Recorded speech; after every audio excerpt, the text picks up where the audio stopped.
सतगुरुवे नमः। श्री गुरुदेव नमः। सावन के पार रूहानी मिशन के मौजूदा सदगुरु संत राजेंद्र सिंह जी महाराज की असीम कृपा से आज हम सब भाई बहन यहाँ शमशाबाद में राजेंद्र आश्रम में गुरु पूर्णिमा का पर्व मनाने के लिए आए हैं। आज का सत्संग या आज का आश्रम में आना बड़ा महत्वपूर्ण गिना जाता है, क्योंकि हमारे सनातन धर्म में जो गुरु परंपरा है उसका बहुत बड़ा महत्व है। उसका बहुत बड़ा महत्व है। और ये गुरु पूर्णिमा जो मनाने का सिलसिला है, ये द्वापर के अंत में, क्योंकि द्वापर में जब महाभारत का युद्ध हुआ था तो जितने भी आत्मज्ञानी थे वो सारे के सारे महाभारत के युद्ध में मारे गए थे। जो लोग बचे थे या तो वो अंग भंग लोग थे, या बहुत बुजुर्ग थे, या बालक थे, या स्त्रियां थे। तो उस समय वेद व्यास जी एक बहुत ज़्यादा ज्ञानी ऋषि थे। उन्होंने जब देखा कि आने वाली पीढ़ियां आत्मज्ञानी पुरुषों के बिना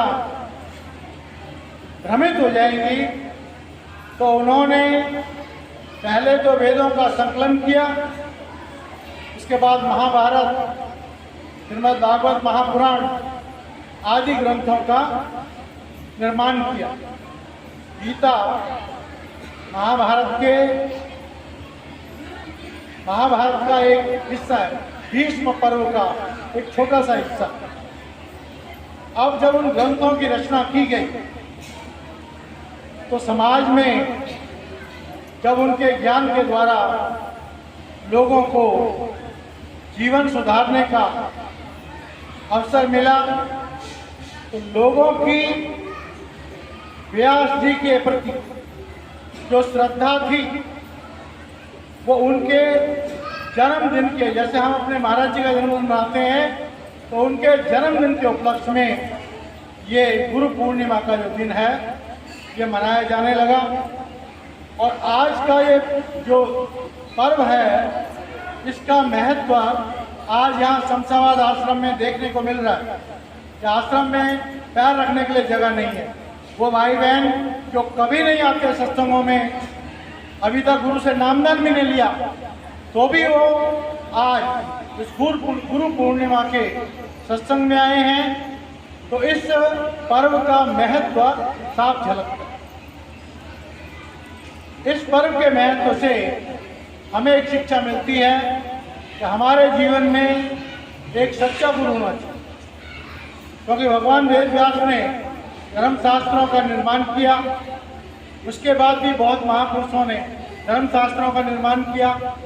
लेकिन क्या धर्मशास्त्रों के निर्माण करने से उसका ज्ञान हम प्राप्त कर सकते हैं? वाणी में आता है कि वेद ग्रंथ गुरु हट है, जिस लग भवजल पार उतारा, सदगुरु आये न बुझे, जिच्चर धरे न प्रभु अवतार। जब तक कोई आत्मज्ञानी पुरुष इस पृथ्वी पर हमें नहीं मिलता है, तब तक आत्मज्ञान की समझ हमें नहीं आ सकती। तो आज सब भाई बहनों को इस गुरु पूर्णिमा की बहुत बहुत बधाई हो।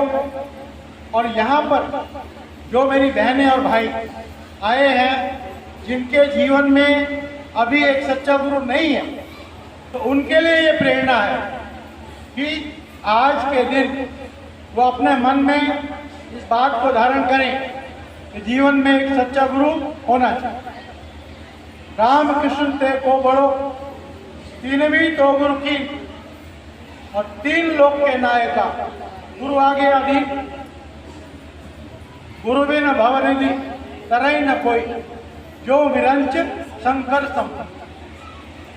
और गुरु करता क्या है? जन्म मरण दो में नहीं, जन पर उपकारी आए।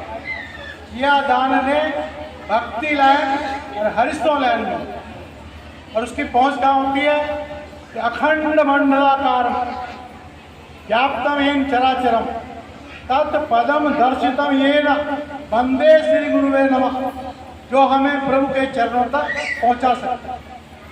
तो जो मेरे भाई बहन यहाँ पर अभी बिना नामदान के आए हैं, उनसे मेरी प्रार्थना है कि वो अपने धर्म ग्रंथों को समझें और महाराज जी की कृपा से एक स्पिरिचुअल टॉक एक चैनल बना है जिसमें गीता, अष्टावक्र गीता, रामायण और भी ग्रंथों का जो अपरा विद्या के हैं उनके बारे में बहुत गूढ़ तरीके से सत्संग आता है, डेली सत्संग आता है।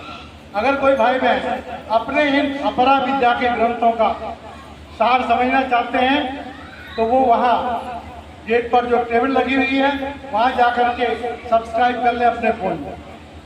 तो इस तरह से जो गुरु पूर्णिमा का है, ये असल में हमारा पहले अपरा विद्या का पर्व है। क्यों? क्योंकि हमारे धर्मशास्त्रों से हमें पता लगता है कि वे कितने भाग्यशाली हैं वो लोग जिनकी जिंदगी में एक सच्चा गुरु है।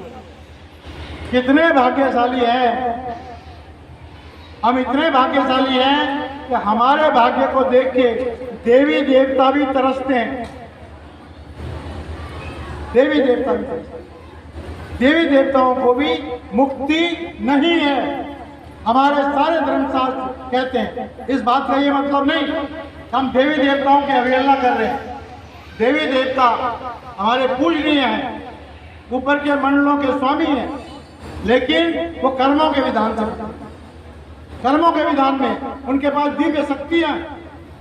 लेकिन जब उनकी दिव्य शक्तियां कम हो जाएंगी, खत्म हो जाएंगी, तो उनको भी पृथ्वी पर आकर के जन्म लेना। भले उनकी उम्र बड़ी लंबी है।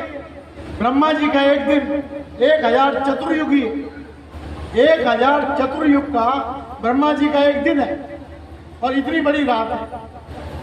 तो कहने का ये मतलब है कि देवी देवता परमात्मा के विधान में सर्वश्रेष्ठ है। उनकी हमें सम्मान करना चाहिए। हम उनकी दुनिया में रह रहे हैं, ये शरीर काल का है, वो हमारे इष्ट है, इस संसार के स्वामी है। ब्रह्मा करोति दीर्घायु, विष्णु करोति संपदा, शिव करोति कल्याण, गणपति पूजिए नमः, सारे पूजनीय हैं। उनसे हम नाशवान हर चीज मांग सकते हैं, धन मांग सकते हैं, वैभव मांग सकते हैं, बच्चे मांग सकते हैं, जिंदगी की बहुत सारी मुसीबतों से छुटकारा मांग सकते हैं, लेकिन मोक्ष नहीं मांग सकते। सारे धर्मशास्त्र कहते हैं कि मोक्ष देने की ताकत किसी भी देवी देवता में नहीं। वो ताकत प्रभु में ही है। खाली प्रभु ही हमें मोक्ष दे सकता है और प्रभु ही सब्बो घट मेरे साइया सुंजी सेज ना कोई, बलिहारी हुआ घट की जागट प्रगट, दर्द ले मोमिन बिगुनियम इया जब घर भरा खाई आजाद दिल हाथ। वो परमात्मा हमारे अंदर ही रहता है। भागवत में आता है सकल भुवन मध्य निर्धना ते अपि धन्य निवसति हृदय एताम श्री हरेर भक्ति रेखा हरिरप निज लोके सर्वथा तो बिहार प्रवसति हृदय तेसाम भक्ति सूत्र पनिधा। भगवान भी भागवत में कह रहे हैं कि भाई हम भक्ति आराधना से प्राप्त कर सकते हैं, लेकिन मोक्ष एक सच्चे सद्गुरु के द्वारा जब हमें आत्मज्ञान मिलता है, हमारे संचित कर्मों का नाश। अब हम यहाँ पर बहुत सारे लोग नाम ले आए। हमने नामदान क्यों लिया? हमें नामदान लेके क्या मिला? हमने नामदान लेके क्या प्राप्त करना? जैसे अगर कोई टीचर किसी बच्चे को पढ़ाता है तो टीचर का यह हक है कि बच्चे से पूछे तुमने क्या समझा, तुमने क्या पाया, मेरी शिक्षाओं का तुम्हारे जीवन पे क्या असर हुआ। पहले हम ये देखते हैं कि हमारे गुरु ने हमारे लिए क्या किया। जब हम गुरु के पास गए तो अपने आप शायद ही कोई गया हो, किसी न किसी रेफरेंस से गुरु ने हमें बुलाया, या सपने में बुलाया हो, या पड़ोसी के जरिए बुलाया हो, या सत्संग के जरिए बुलाया हो, तो गुरु का बुलावा आया। हम गुरु के पास गए, उसने ये नहीं देखा हम पुण्य हैं पापी, उसने हमें नाम दान दिया। नाम दान देते ही हमारे करोड़ों जन्मों के संचित कर्मों को अपने शरीर पर उन कर्मों का बोझ भुगता, खुद आग में जला और हमारे कर्मों को जला दिया। तो संचित कर्मों से मुक्त कराने के लिए हमारे जो मौजूदा गुरु हैं, जो हमें नाम दान देते हैं, पहला उनका उपकार है हमें संचित कर्मों से मुक्त कर देते। तो संचित कर्मों से मुक्त करके हमारा एक तरह से वो यमराज के यहाँ से हमारा खाता फाड़ देते। उसके बाद हमें नामदान दे करके अपने सामने सत्य और प्रकाश की बैठक कराते हैं और हमें अपनी तवज्जो से यहाँ लाते हैं और यहाँ आकर के हम शब्द और प्रकाश की अनुभूति करते हैं। जब एक बार हम शब्द और प्रकाश की अनुभूति करते हैं तो उसके बाद अगर हम दोबारा जन्म लेंगे तो हम मनुष्य जन्म से नीचे नहीं जाएंगे। तो उन्होंने ठेका कर दिया कि दोबारा अगर आएंगे भी तो मनुष्य जन्म से नीचे नहीं आएंगे, 84 में नहीं जाएंगे। पहली बात। दूसरी बात, जब 5 नाम का सिमरन दिया, हमारे शरीर में 5 चक्र, मूल चक्र, इंद्रिय चक्र, नाभि चक्र, हृदय चक्र, कंठ चक्र, अजना चक्र पर हमारी आत्मा का निवास। तो 5 नाम जो है 5 चाबियां हैं। उन 5 नामों के द्वारा हमारे 5 चक्र खुलते हैं और हम यहाँ तक आने वाले हैं। तो 5 नाम के सिमरन से हमारे संकल्प और विकल्प उन पर अंकुश लगता है। जब संकल्प और विकल्प पर अंकुश लगता है तो हमारे क्रिया मानकर न करेंगे। और गुरु कहता है भजन सिमरन करो, तो हमने कोई कर्म बना भी दिए तो रोज के रोज खत्म हो जाए और हमारे प्रारब्ध कर्म हमें भोगने पड़ते हैं। अगर हम सिमरन करेंगे तो प्रारब्ध कर्मों को भोग पाएंगे, उनका रिएक्ट नहीं करेंगे। तो इस तरह से वो हमें नामदान के द्वारा जब हमें इतनी हमारे पर कृपा करता है, फिर हमें कहता है कि सच्चा और सुच्चा जीवन रखो।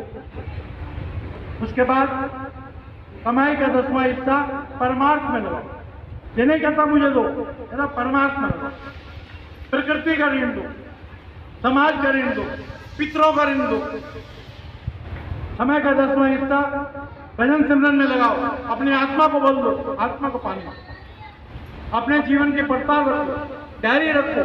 रोज हमसे जो गलतियां होती हैं उनको नोट करो, उनको दूर करो। और उसके बाद हमें स्वाध्याय के लिए करें। गुरु का ये हुक्म है, जिस इंसान ने नामदान, बड़े गौर से सुने, बहुत भाई बहन आए हुए, जिस इंसान ने नामदान ले लिया और वो